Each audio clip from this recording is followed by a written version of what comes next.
Wearing the helmet of salvation comes now to another component. This one is amazing. The regeneration component. Salvation involves forgiveness, where God releases me from my debts. It involves justification, where God puts the punishment on Christ and gives me Christ's perfect life credited to my account when I become a saint, the instant of my salvation. I go from a guilty convict in justification to Christ becoming the convict who did all of my sins, and I become a saint. I become the righteousness of Christ in him. That's justification. I'm supposed to wear that. But also, wearing the helmet of salvation's regeneration component. What does that mean? How do I do that? How does that trickle down into my life? The regeneration component, when I wear that, means I behave like I know I have a fresh new start. I never again have to feel hopeless. I never have to feel like, oh no, I've bothered the Lord one too many times. I've sinned. I've asked him to forgive me. I can't ask him again. It's one too many times. No. I have a new beginning. You know what the world has? They have New Year's Eve. And they can drink away their problems and party away and wake up with a hangover and turn over a new leaf on January 1st. So they get an annual reset of their calendar of all their guilt and shame and stains. And everybody likes New Year's, the new start.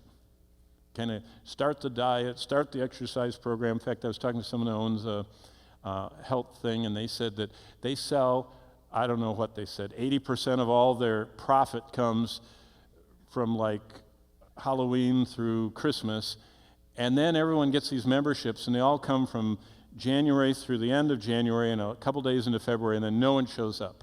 And they said everyone turns over a new leaf to exercise and eat right and go to the gym, and then they do it again. And so they get this annual fresh start.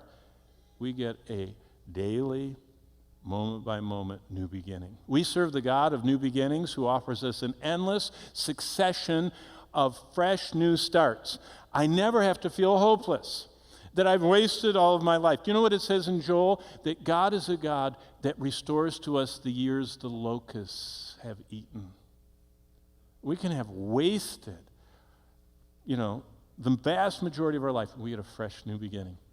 Isn't that? To think about, we never have to feel hopeless. God gave me this new heart. Look at Ezekiel for just a second, which talks about communion, so it's a great segue. You go right to the middle to Psalms, and then go to the right, Proverbs, Ecclesiastes, Song of Solomon to the right, Isaiah, Jeremiah, Lamentations, Ezekiel. There it is. In Ezekiel 36, verse 26, this is the Old Testament description of the new covenant, which God made with Israel, that Jesus instituted the spiritual elements of it at communion.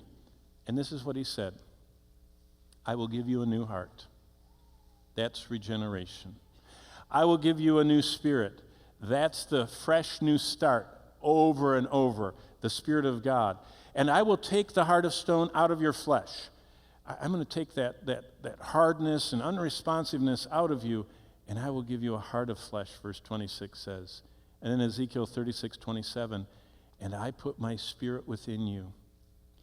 And remember, Jesus said that the Spirit of God would be within us like a river of life-giving water, life-giving, regenerating, new beginning. That's what salvation is all about. God gave me a new heart.